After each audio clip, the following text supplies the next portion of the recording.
Hello friends, welcome to everyone to my channel Budhe Fair and good morning to everyone. সবাইকে শুভ সকাল। আমি আমার চ্যানেলে আবার একবার সবাইকে উষ্ণ অভিনন্দন জানাচ্ছি এবং অভিনন্দন জানিয়ে চ্যানেলটা ভিডিওটা শুরু করছি কি সব যে বলছি আজকে।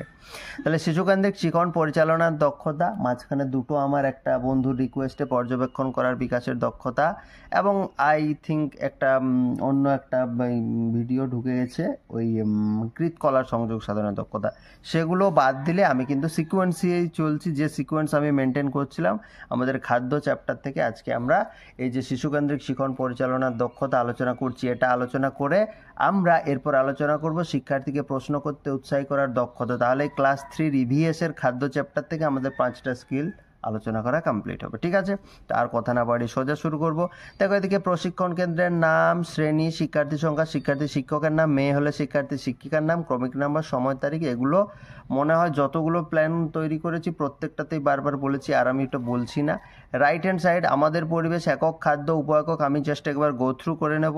প্রথমে হচ্ছে জীবের জলের রহস্য, তারপর হচ্ছে শাক পাতার খোঁজ খবর, তারপর হচ্ছে খাদ্যের ভালো মন্দ, তারপর হচ্ছে অনেক রকম শাকসবজি, তারপর শাক পাতার তরকারি খাওয়া খুব দরকারি, ফল খাওয়ার সুফল, যেসব ফল খাবার নয়, প্রাণীজ খাবার, দুধ, দই, ছানা, তারপর হচ্ছে ভাজা খাবার, উনুন আর আগুন, থালা বাসন, চল্ল খাবার, দেশে বিদেশে, পশুপালন আর আগুনের ইতিহাস। ঠিক আছে, আজকের পার্ট, আজকে আমরা গ উপএকক আলোচনা করব, খাদ্যের ভালো মন্দ। দেখো আমি স্টার মার্ক করে দিয়েছি। ওকে, আচরণাঙ্গ সমূহ কম্পোনেন্টস সম্পর্কে একটু জেনে নিই। শিক্ষার্থীদের সক্রিয় অংশগ্রহণকরণ, শিক্ষার্থীরা অ্যাক্টিভলি পার্টিসিপেট করবে। তারপর হচ্ছে ধারাবাহিকতা বজায় রেখে মতামত প্রকাশ করবে। শিক্ষার্থী অথবা শিক্ষক শিক্ষার্থীর মধ্যে পারস্পরিক মিথস্ক্রিয়া হবে। শিক্ষার্থীদের দ্বারা সিদ্ধান্ত গ্রহণ, এগুলো নিয়ে প্রবলেম হওয়ার কথা না, কারণ এগুলো কিন্তু আমি বারবার আলোচনা করেছি। ঠিক আছে, তো বিষয়ে আমার একটা জিনিস লেখার দরকার, খাদ্যের ভালো মন্দ। আজকে আমি আলোচনা করব খাদ্যের ভালো মন্দ, তো বিষয়ে আমি খাদ্যের ভালো মন্দটা লিখে নেব।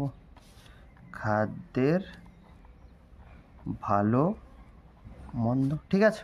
এরপর চলো সেই সেম জিনিস, শিক্ষক মহাশয় প্রথমে শ্রেণীকক্ষে প্রবেশ করে শিক্ষার্থীদের সাথে কুশল বিনিময় করবেন এবং তাদেরকে ক ও খ দুটি দলে বিভক্ত হয়ে বসতে বলবেন। শিক্ষার্থীরা শিক্ষক মহাশয়ের সাথে কুশল বিনিময় করবে এবং দুটি দলে বিভক্ত হয়ে বসে পড়বে। এরপর শিক্ষক মহাশয় বিষয়বস্তুর সাথে সম্পর্কযুক্ত TLM, যেটাকে আমরা বলি, একটা ছবি শিক্ষার্থীদের দেখাবেন। প্রত্যেক দলকে ছবি সম্পর্কে একটা মন্তব্য করতে বলবেন।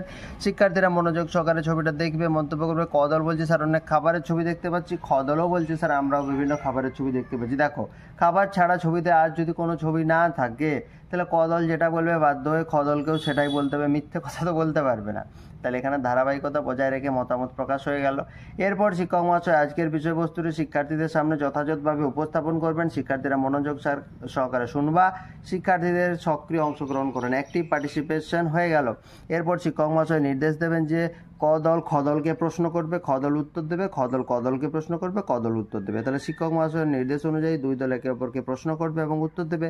ক দল প্রশ্ন করছে কি কি কারণে পেট খারাপ হতে পারে, খ দল বলছে বেশি খাবার খেলে এবং খারাপ হয়ে যাওয়া খাবার খেলে। এই উত্তরগুলো কিন্তু আমি মনের থেকে বলছি না, পড়ার মধ্যে আছে। দেখো ধারাবাহিকতা বজায় রেখে মতামত প্রকাশ হয়ে গেল, বা এটা শিক্ষার্থী পারস্পরিক মিথস্ক্রিয়াও হয়ে যাচ্ছে একসাথে। ঠিক আছে, একটা পয়েন্ট ছিল না, শিক্ষার্থী অথবা শিক্ষক শিক্ষার্থী। তো এই যে ধারাবাহিকতা বজায় রেখে মতামত প্রকাশ, এটা থ্রু এটা হয়ে যাচ্ছে। এবার খ দল প্রশ্ন করছে খারাপ কি, এটা খাবার হবে। ঠিক আছে, এই যে খারাপটা, এটা খাবার হবে এটা। হ্যাঁ, খাবার কিভাবে খারাপ হয়ে যায় হয়, ক দল উত্তর দিচ্ছে ভ্যাপসা গরমে পচে গিয়ে খারাপ হতে পারে, বাসি হয়ে গেলে হতে পারে, বা অনেক সময় ছাতা পড়ে যায়, ছাতা মানে ছত্রাক পড়ে যায় না খাবারে, দেখবে ছাতার মতো, ওগুলো পড়ে গেলে নষ্ট হয়। এরপর শিক্ষক মহাশয় শ্রেণীর সমস্ত ছাত্রছাত্রীর উদ্দেশ্যে জিজ্ঞাসা করছেন ঘাস কি খাদ্য? স্যার ঘাস মানুষের ক্ষেত্রে খাদ্য, স্যার ঘাস মানুষের ক্ষেত্রেও খাদ্য, কিন্তু গরুর কাছে খাদ্য, যেটাই আমাদের হজম হয় না, আমরা আগে সেশনে আলোচনা করেছি, সেটাও খাদ্য। তাহলে শিক্ষক শিক্ষার্থী পারস্পরিক মিথস্ক্রিয়া। তাহলে আজকের পাঠ থেকে আমরা কি কি শিখলাম? আজকের পাঠ থেকে শিখলাম বাসি খাবার বা নষ্ট হয়ে যাওয়া খাবার খেলে পেট খারাপ হয়, সেটা জানলাম। খাবার কীভাবে খারাপ হয় তাও জানলাম। খাদ্য অখাদ্য সম্পর্কে জানলাম। শিক্ষার্থীদের দ্বারা